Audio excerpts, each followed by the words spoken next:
Hello, नमस्कार दोस्तों। ये कहानी दोस्तों कानपुर की है। कानपुर में एक पुनीत नाम के सरकारी ड्यूटी कर रहे होते हैं और उनका एक बेटा होता है जो कि जो है अभी 12वीं क्लास में पढ़ रहा होता है।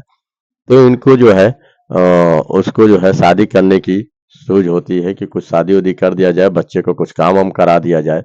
तो इनका इकलौता बेटा होता है और वो क्या करते हैं कि एक लड़की को ढूँढते हैं, मतलब एक पता लगाते हैं और आस-पास रिश्तेदारों में बता देते हैं कि कोई लड़की जो है बताना और उसकी हमको शादी करानी है अपने लड़के से। तो लड़के से कहते हैं कि बेटा तुम भी कुछ काम को करना चाहते हो तो कुछ काम कर लो और काम करने के बाद जो है तुम्हारी शादी करा दी जाएगी।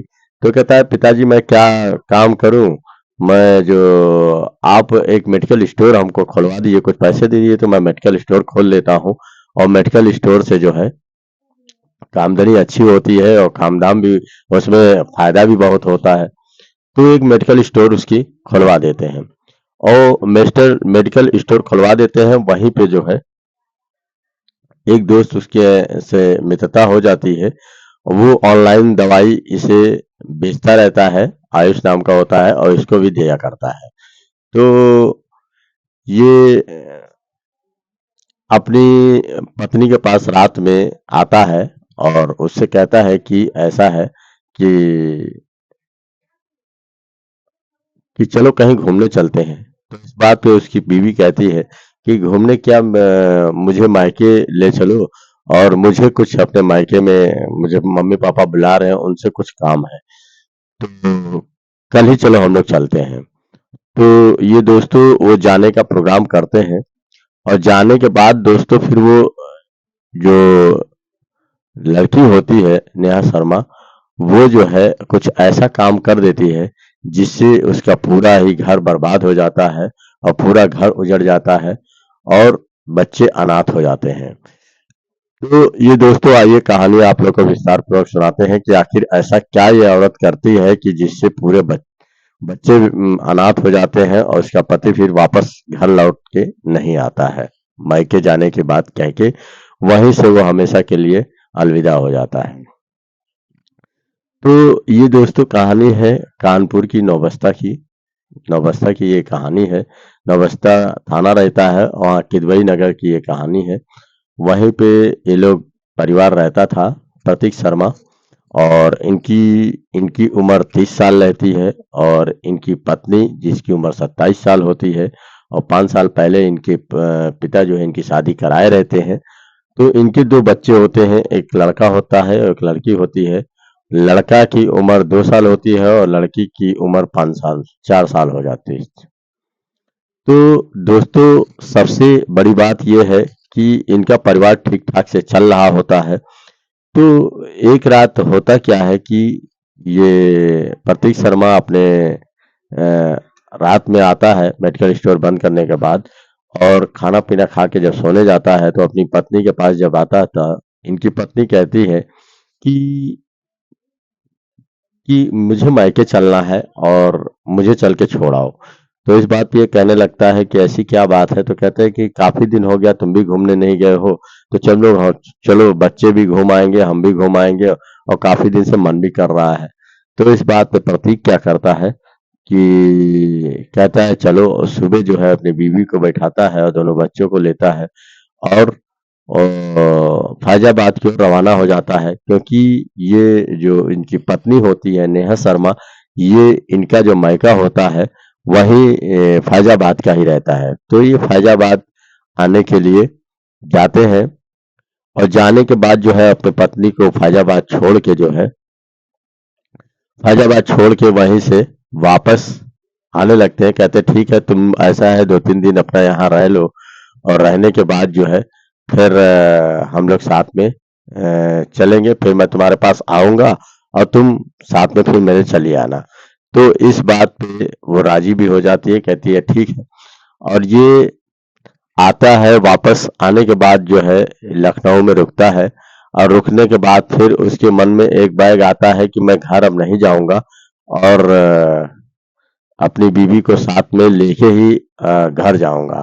तो एक दिन बिताने के बाद फिर वो वापस फैजाबाद की ओर जाने लगता है। फिर जाने लगता है तो ये अपनी बीवी को ले आता है और घर पे छोड़ देता है। और घर पे छोड़ देता है तो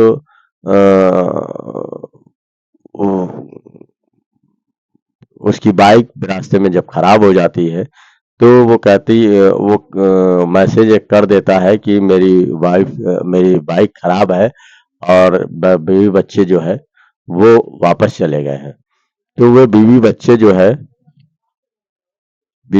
जो है वापस घर चले जाते हैं। तो उनके पुनीत शर्मा जो है पूछते हैं कि आखिर जो मेरा लड़का है प्रतीक शर्मा वो आया नहीं, ऐसी क्या बात है। तो इस बात पे वो कहते हैं, फिर जो है जो पुनीत शर्मा जो होते हैं वो कहते हैं क्या बात है बेटा, मेरा अभी आया नहीं है। और बिल्कुल नहीं आया है, क्या बात है, कुछ परेशानी है क्या। तो उनकी पत्नी कहती है पता नहीं, उनकी बाइक बीच में खराब हो गई थी तो वहीं पे वो रुक गए हैं और हम लोगों को भेज दिया था। तो वो क्या कहती है, बच्चों को दवाई लेने के लिए जाती है। कहती है जा रहे हैं, बच्चों के पेट में दर्द कुछ हो रहा है, जा रहे हैं दवाई लेने। और दवाई लेने के बहाने से निकलती है, निकलने के बाद वो वहां से गायब हो जाती है।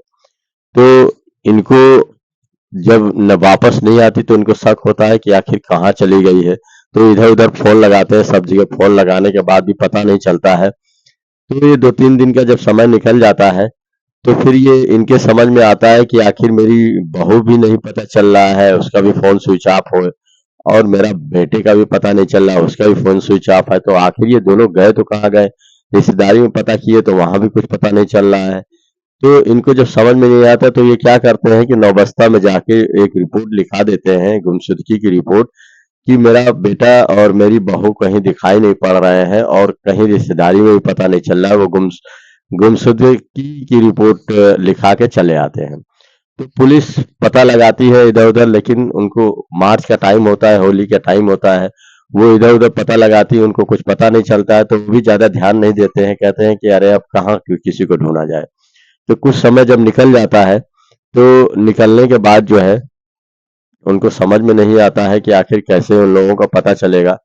तो ये एक दिन 15-20 दिन के बाद जब ये पहुंचते हैं डीएसपी के पास, तो वहां पे जो डीएसपी होते हैं रविंदर जी, इनसे कहते हैं कि मैं 15 दिन पहले अब एक गुमशुदगी की रिपोर्ट लिखाया था, उसमें मेरे बेटे बहू और सब पूरा परिवार ही गायब है और कहीं भी रिश्तेदारी में पता नहीं चल रहा कि आखिर वो लोग कहाँ चले गए हैं। तो इसमें किस तरीके से इन लोगों का पता चलेगा और कैसे पता चलेगा कि ये लोग कहाँ पे हैं। तो इस पे रविंदर जी छानबीन करते हैं, काफी इधर उधर पता लगाते हैं। तो कहते हैं कि आखिर जो ये लोग हैं आखिर कहाँ पे हैं, कैसे हैं। काफी जब पता लगाने के बाद इन्हें पता चलता है कि ये लोग पूछते हैं कि आखिर कहीं किसी से कोई घर आपके आता जाता था, कैसे क्या कोई बात है। तो इस पर जो पुलिस जी कहते हैं कि हाँ, एक लड़का हमारे यहाँ आता था जिसका नाम जो है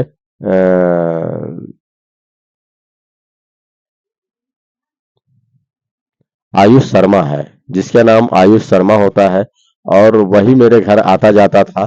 तो वो उसकी पुलिस जो उनके घर जाती है तो उनके पिता जो है, जो आयुष शर्मा के पिताजी जो है जयंत शर्मा, वो कहते हैं कि मेरा बेटा तो आज 1 महीने से यहाँ से नहीं आया है और वो कहीं गया है कमाने के लिए।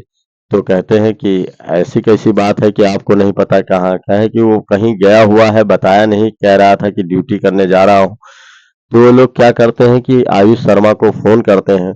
तो आयुष शर्मा फोन उठा लेता है और फोन उठाने के बाद कहता है कि हाँ, यहाँ पे जो है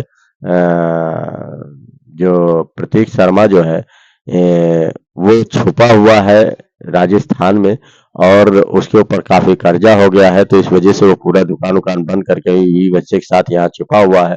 तो इस बात पे पुलिस को समझ में नहीं आता है कि आखिर ये सही बोल रहा है कि झूठ बोल रहा है, और कोई अगर है तो अपने घर क्यों नहीं आएगा, अपने पिता से क्यों नहीं बात करेगा।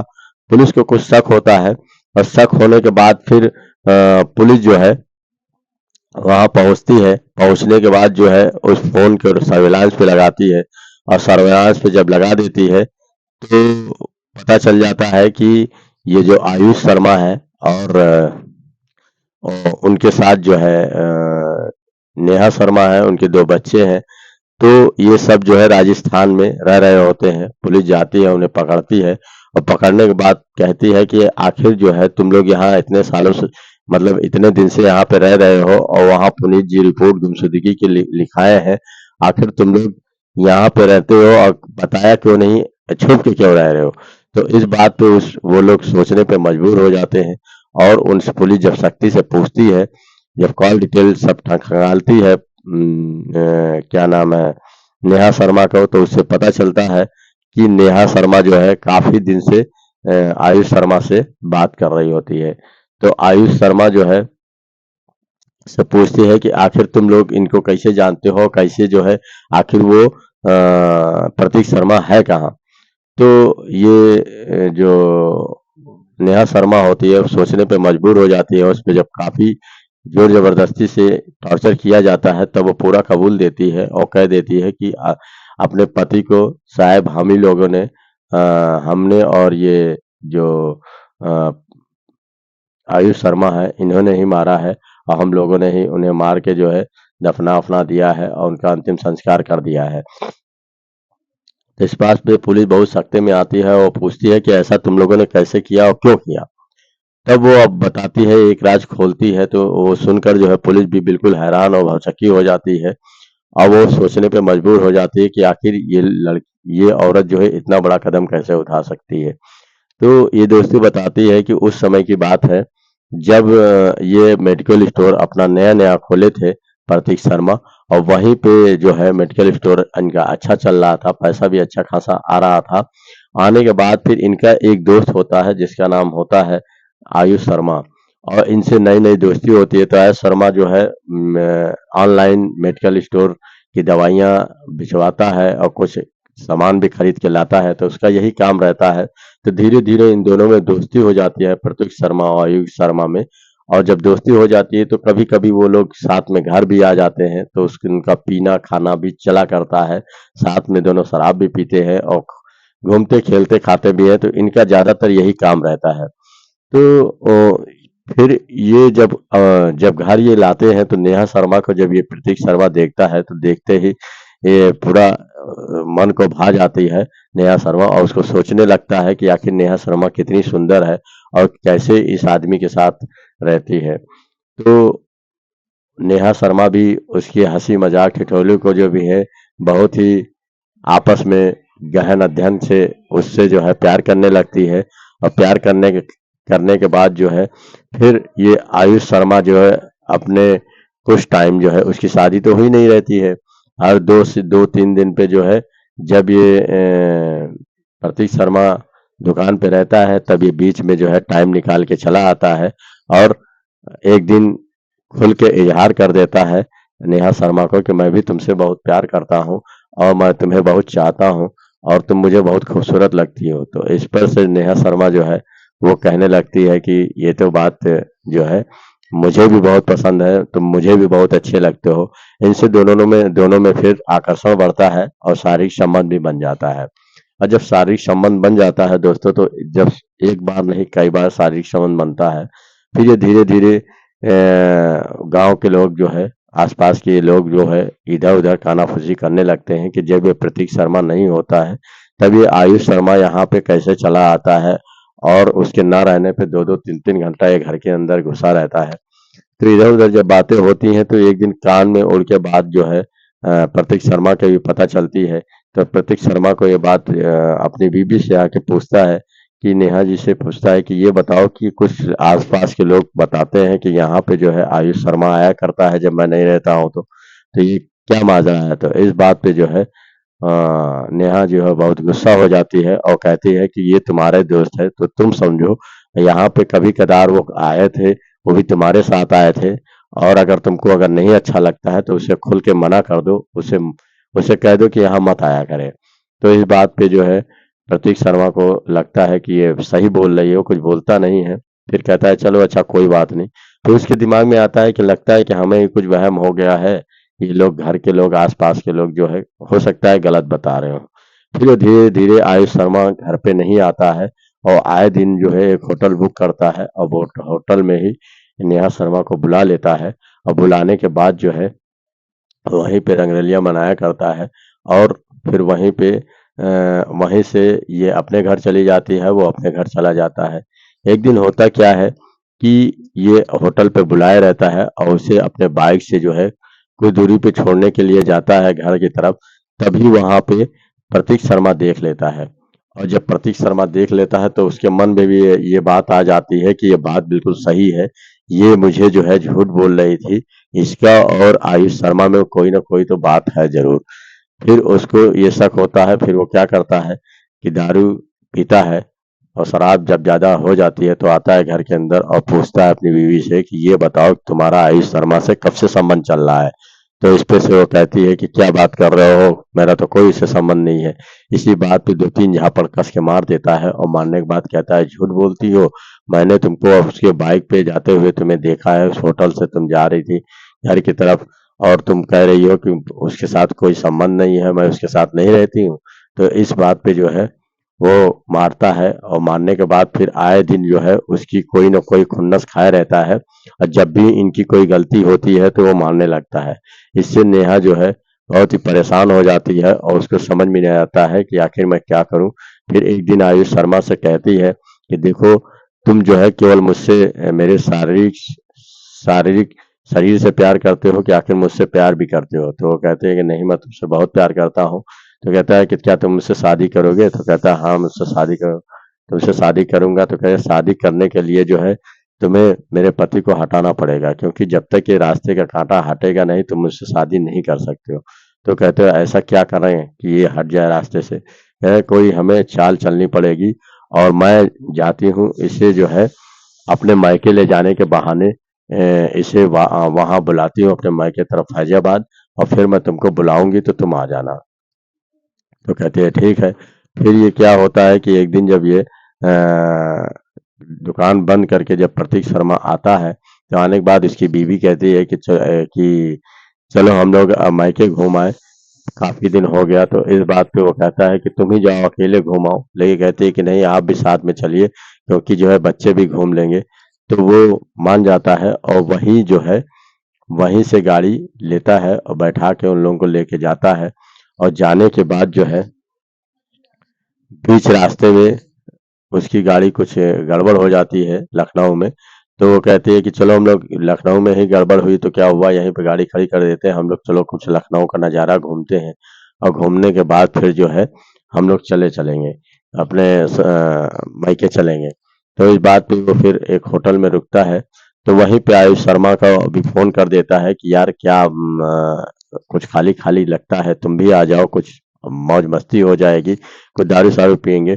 तो इस बात पे जो है आयुष तो पहले ही से ही जानता था कि हमें इसके साथ काम तमाम करना है। तो वो क्या करता है कि बोतल लाता है और उसे वो सुन रखा होता है कि कई बोतलें की शराब एक साथ मिला दी जाए देसी और अंग्रेजी और कई और उसके बाद फिर नशे की 10-12 गोली उसमें डाल देता है और डालने के बाद रखे रहता है और रखने के बाद जब खाना खाता है तो खाना खाने के बाद जो है डबल बेडरूम वो लोग बुक करते हैं और वहीं पे जब खाना खा लेता है तो कुछ देर बाद कहता है कि यार आयुष कुछ दारू वारू का इंतजाम करो थोड़ा पिया जाए। तो वो प्याली में थोड़ा सा दारू देता है। जैसे ही दारू पीता है प्रतीक उसको तुरंत जो है नींद या मूर्छा आने लगती है और कुछ देर बाद के लिए वो वो वहीं पे जो है बेहोश हो जाता है और ये जब तुरंत बेहोश होता है तो नेहा शर्मा और ये जो आयुष शर्मा है तुरंत पुलिस को फ़ोन करते हैं और जो है इनको तुरंत ले जाके अस्पताल में भर्ती करते हैं। अस्पताल में जैसे ही भर्ती करते हैं कुछ देर बाद वो दम तोड़ देता है और दम तोड़ने के बाद पुलिस जो है उसको जो है शराब शराब उसकी जो वो रिपोर्ट कराती है। तो जब रिपोर्ट पोस्टमार्टम रिपोर्ट में पता चलता है कि जहरीली शराब पीने की वजह से जो है इसकी मौत हो गई है, तो पुलिस कुछ ज़्यादा पूछताछ नहीं करती है और उसको जो है इनको सुपुर्द कर देती है और ये लोग क्या करते हैं कि उसका जो है उनको वहीं पे दफना देते हैं और अंतिम संस्कार कर देते हैं और अंतिम संस्कार करके जो है वहीं पे नेहा और दोनों बच्चों को लेके आयुष शर्मा जो है वहाँ राजस्थान में चला जाता है और वहीं पे रहने लगता है। वो सोचता है कि रात गई बात गई और कुछ किसी को पता नहीं चलेगा। लेकिन जब कई दिन का जब समय बीत जाता है तो फिर जब पुनीत शर्मा जो अपने लड़के की और बहू की तलाश करने लगते हैं, तब बाद में पता चलता है कि ये लोग जो है राजस्थान में रह रहे हैं। और तब इनको जब पुलिस पकड़ के लाती है, तब ये सब अपना जुर्म कबूल कर लेते हैं। और जब पूरा जुर्म कबूल कर लेते हैं तो पुलिस जो है इन चार्जशीट तैयार करती है और इनको जो है जेल भेज देती है। तो दोस्तों यहाँ पे कहानी समाप्त हो जाती है। ये कहानी सुनाकर आप लोग को कोई ठेस पहुंचाना नहीं था, बाकी आपको सतर्क करना था कि कोई भी दोस्त अगर फालतू में आपके घर आता जाता है और कोई भी अगर इस तरीके की आने जाने की अगर कोई है तो कुछ न कुछ बात जरूर होती है। और अपनी पत्नी पे भी थोड़ा ध्यान रखें कि अगर वो किसी से ज्यादा हंस के बोलती है, ज्यादा बात करती है, कोई ऐसा कोई मैटर है तो कुछ न कुछ दिल में बात उसके चल रही होती है।